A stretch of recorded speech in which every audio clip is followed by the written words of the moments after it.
నరక చతుర్దశి యమునికి ఎంతో ఇష్టమైన రోజు. అందుకే ప్రతి ఒక్కరూ తప్పక ఈ పనులు చెయ్యాలి.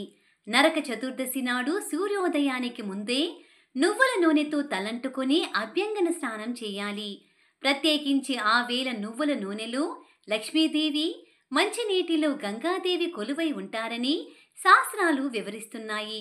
యమధర్మరాజును స్మరించి నమస్కరించి యమతర్పణం చేయడాన్ని విశిష్టంగా పెద్దలు చెబుతారు. అభ్యంగన స్నానానంతరం దక్షిణాభిముఖంగా యమ యయః తర్పయామి అంటూ 3 సార్లు నువ్వులతో యమునికి తర్పణం ఇవ్వడం ఆచారంగా మారింది. యముణ్ణి పూజించి మినుములతో చేసిన పదార్థాలు తినడంతో పాటు సూర్యాస్తమయం తర్వాత ముంగిట్లో పడక గదిలో దీపాలను వెలిగించి టపాకాయలు కాలుస్తారు. ఈ చతుర్దశి రోజు సాయంత్రం ఎవరైతే దీపాలు వెలిగించి దాన ధర్మాలు చేస్తారో వారి పితృదేవతలకు నరక బాధ తొలగుతుందని భారతీయుల నమ్మకం. ఆశ్వయుజ బహుళ చతుర్దశి నాటి రాత్రి 2వ జాములో నరకాసుర సంహారం జరిగింది కనుక 3వ జాములో అభ్యంగ స్నానం చేసిన వారికి నరక భయం తీరుతుందని శాస్త్రవచనం. ఈ చతుర్దశి నాడు నూనెలో లక్ష్మీదేవి, నేలలో గంగాదేవి అధివహించి ఉంటారంటారు. కనుక నరక చతుర్దశి నాడు సూర్యోదయానికి ముందుగానే తలస్నానం చేస్తే మంచిది.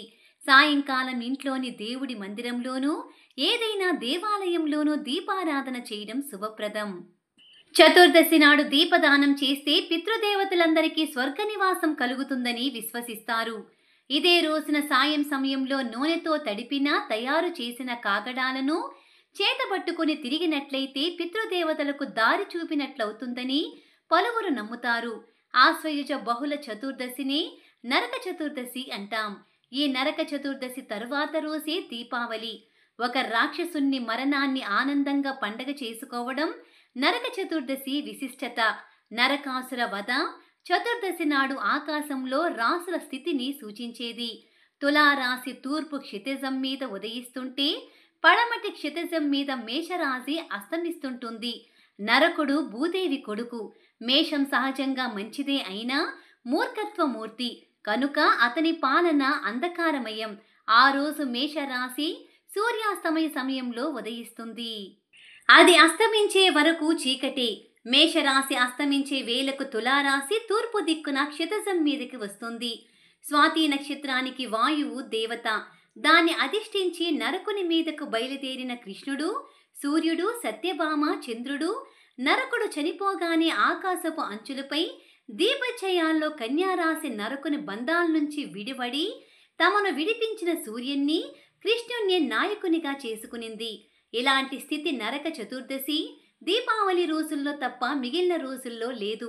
నరక భావాలు అంటే దుర్భావాలను కృష్ణ భక్తి అనే చక్రాయుధంతో ఖండింపజేసి జీవుడు భవదర్శన ప్రాప్తితో ఆనందించాలనేది ఇందులోని అంతరార్థం. నరకాసుర వధ శ్రీ స్వాతంత్రానికి నిదర్శనం.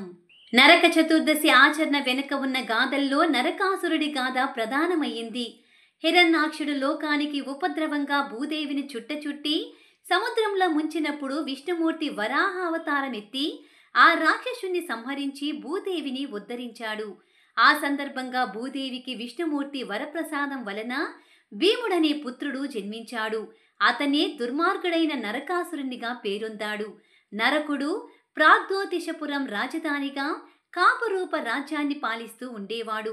భూమాత తన కుమారుని రాక్షసత్వానికి దూరంగానే పెంచింది. దురదృష్టవశాత్తు నరకుడు అసురు ప్రభావంలో పడి ఘోర తపస్సు చేసి అనేక వరాలు పొందాడు.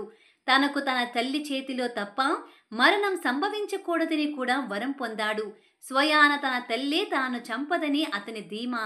ఆ వర గర్వంతో అతను కావించిన దుష్కర్యాలు పరాకాష్ఠకు చేరి దేవతలను తీవ్ర అశాంతికి గురిచేశాయి. విష్ణు ద్వేషి అయి దేవతలను హింసించసాగాడు. దేవమాత అతిథి కర్ణాభరణాలను వరుణ ఛత్రాన్ని అపహరిస్తే శ్రీకృష్ణుడు ఇతన్ని ద్వంద్వ యుద్ధంలో ఓడించి వాటిని తిరిగి అతిథికి అందజేశారు. మరొకప్పుడు ముదట ఏనుగు రూపంలో విశ్వకర్మ పుత్రికను చెరబట్టాడు. వీరు వారను విచక్షణ లేకుండా గంధర్వ, దేవ, మానవ కన్యలను బలవంతంగా అపహరించి తన అంతఃపుర పంజరంలో బంధించడం ఇతనికి ఒక వ్యసనం. ఇతని దౌర్జన్యాలు అంతటితో ఆగక చివరకు ఇంద్రుని పైకి కూడా దండెత్తి ఆయన అధికార ముద్రను అపహరించడంతో ఈ అసుర ప్రముఖుని దురంత్రం పరాకాష్ఠనందుకుంది. ఇంద్రుడు ఆపద రక్షకుడైన శ్రీకృష్ణుని శరణు వేడగా గోపాలుడు నరకునిపై దండెత్తాడు. అయితే నరకాసురుని విషపు బాణానికి శ్రీకృష్ణుడు ఒక క్షణం పాటు నిశ్చేష్టుడయ్యాడు. అది గమనించి ఆయనతో కూడానే ఉన్న ఆయన సతీమణి సత్యభామ ఉగ్రురాలై భయంకరమైన తన బాణాన్ని ప్రయోగించి సంహరించింది.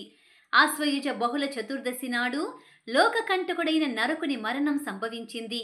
యాదృచ్ఛికంగా నరకాసురుని మరణం సత్యభామ రూపంలో తన తల్లి భూదేవి చేతిలోనే సంభవించింది. తన పుత్రుని పేరైన కలకాలం నిలిచి ఉండేలా చేయమని సత్యభామ ప్రార్థించడంతో ఆ రోజు నరక చతుర్దశిగా పిలువబడుతుందని వరం ప్రసాదిస్తాడు శ్రీకృష్ణుడు. నరకుని చెర నుండి సాధుజనులు 16,000 మంది రాసకన్యలు విడిపించబడ్డారు. ధర్మం సుప్రతిష్టమైంది. నరకాసుని పీడ విరగడైందన్న సంతోషంతో ఆ మరుసటి రోజు ప్రజలు సంబరాలు జరుపుకుంటారు. ఈ సంబరాలు జరుపుకునే రోజు అమావాస్య కావడంతో చీకటిని ప్రారద్రోలుతూ ప్రజల దీపాలతో తోరణాలు వెలిగించి బాణసంచా కాల్చి వేడుక చేసుకున్నారు. కాలక్రమంలో అది దీపావళి పర్వదినంగా మారింది.